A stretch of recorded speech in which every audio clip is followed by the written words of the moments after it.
तो अभी हम इसकी अगर बात करें तो वाइट से अगर मैं आऊँ तो आईसीटीज में अगर मैं नामांकन के आईसीटीज को लेकर चलूँ कि प्रतिवर्ष छात्र नामांकन का कैसा क्या सिचुएशन रहा, तो अगर आप देखेंगे तो 2017 से लेकर जो मेरा डाटा है ये छात्र नामांकन का डाटा है। पहले 2017, 18, 19, 20 से लेकर उसका यूज नहीं कर रहे, स्क्रॉल कर रहे हैं।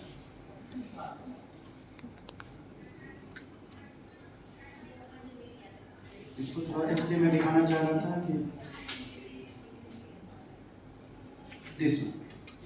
एक्चुअली सर पिछड़ा जिला होने के नाते सबसे बड़ा चैलेंज मेरे लिए ये था कि बच्चों को कैसे हम आईसीटी वी नो, जैसे कि सर ने बताया कि हम सारे लोग टूल्स के बारे में जानते हैं, बहुत सारे सॉफ्टवेयर के बारे में जानते हैं, बहुत सारे एप्लीकेशन हम लोग के प्रोग्राम्स ऑलरेडी गोइंग ऑन है।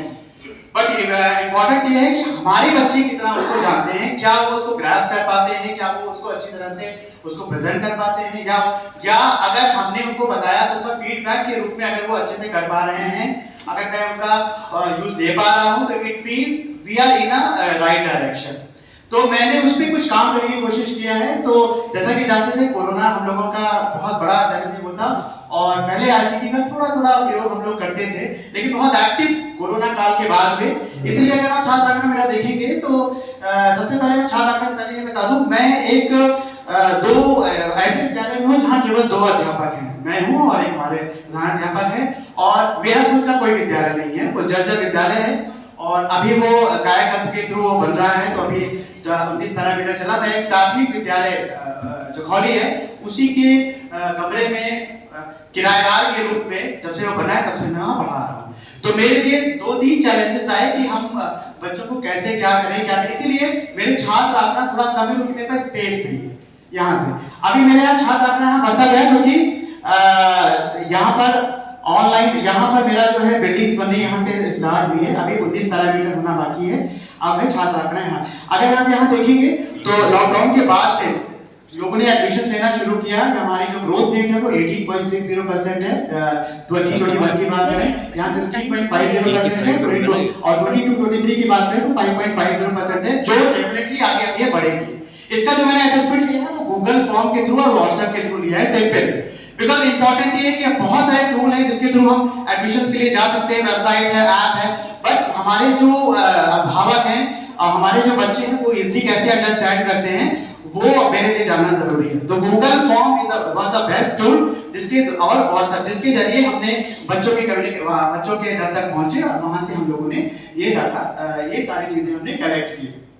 दूसरी चीज इसका सबसे इंपॉर्टेंट मेरे साथ ये आई कि अगर इसका दीक्षा की बात करें तो 83 आई हैव ऑलरेडी डन, और आईसीटी आधारित जनपद और राष्ट्रीय स्तर में इंडियन इंटरनेशनल साइंस फेस्टिवल जो हर साल हमारे भारत सरकार गवर्नमेंट ऑफ इंडिया कराती है, और 2020 में वो वहां पर कोलकाता में हुआ था। उसके बाद लॉकडाउन की वजह से ऑनलाइन चल रहा था और वहां पर मैंने सर ऑल इंडिया लेवल पे प्रेजेंटेशन दिया था, कंटेंट भेजा था, वहां मैं सिलेक्ट हुआ था। उसके सर्टिफिकेशंस इज ऑलरेडी मेंशन हुए हैं। तो डॉक्टर हर्षवर्धन सर और उसके बाद हमारे माननीय प्रधानमंत्री जी के भी वहां गणमान्य उपस्थिति थी और उस उपस्थिति में ये मुझे मिला। उसके अलावा सर स्क्रिप्ट राइटिंग जो एससीईआरटी ऑनलाइन बोर्ड पे उसने कंडक्ट कराया था, तो ये मेरा योगदान है स्क्रिप्ट राइटिंग में। और दीक्षा में भी दीक्षा के जो कंटेंट है उसमें भी स्क्रिप्ट राइटिंग्स का उसमें भी जो डिजिटल कंटेंट है उसमें भी योगदान अभी हम दे रहे हैं। दीक्षा वाला गोइंग ऑन चल रहा है। स्क्रिप्ट का I have already selected over here, अब रिजल्ट इज अवेटेड राज्य स्तर पर।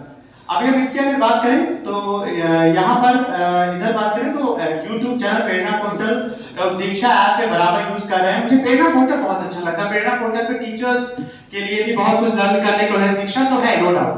तो उसके अलावा अगर मैं पर्सनली अपनी बात कर रहा हूँ क्योंकि मैं अपने प्रेजेंटेशन को 2 फॉर्म में बोलने के थे, 2 फॉर्म में बोलूंगा। पहले मैं अपनी अगर बात करूँ अपने अपडेशन की बात करूँ तो एससीईआरटी का YouTube चैनल भी है जिसको बराबर देखते हैं, प्रेरणा पोर्टल का भी है, दीक्षा ऐप के खुद को भी अपडेट कर रहे हैं हम लोग।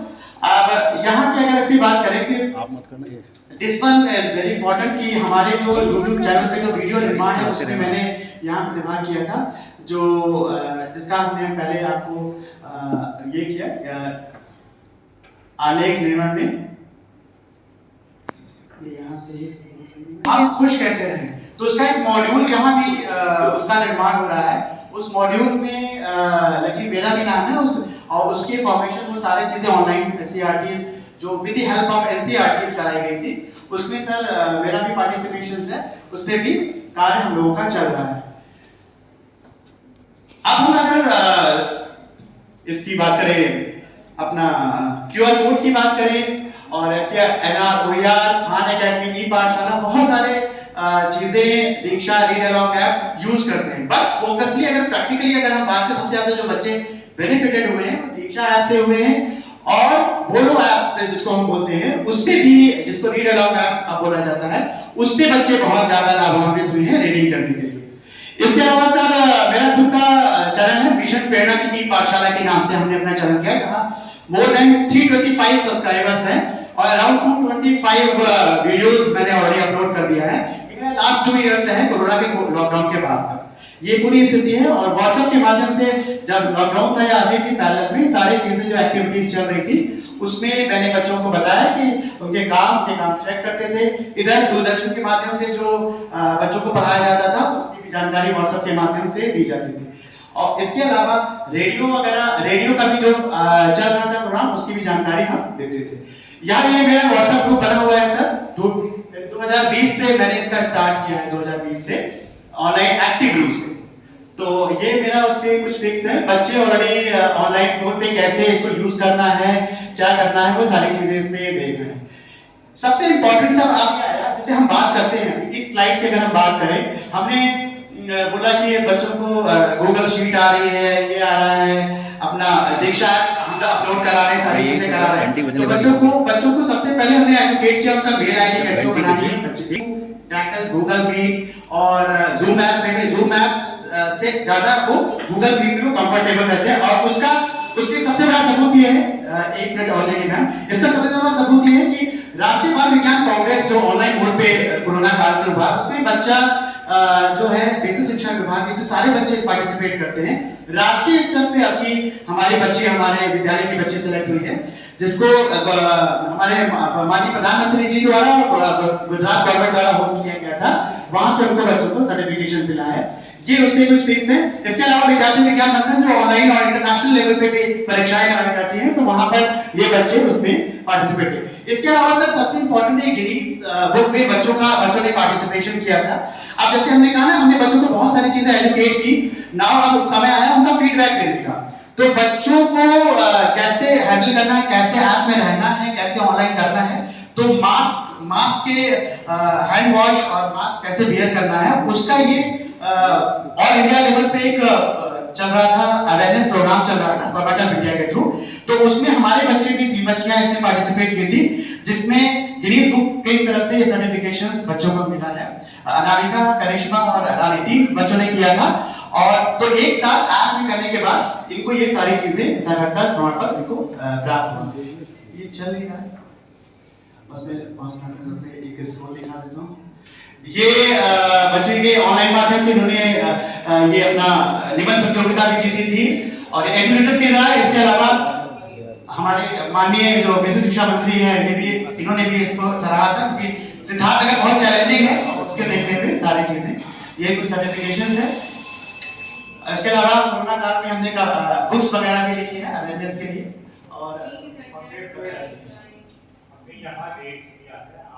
आपके बाद फीडबैक हो जाएंगे, आप सुनिए। या थैंक यू इसलिए बात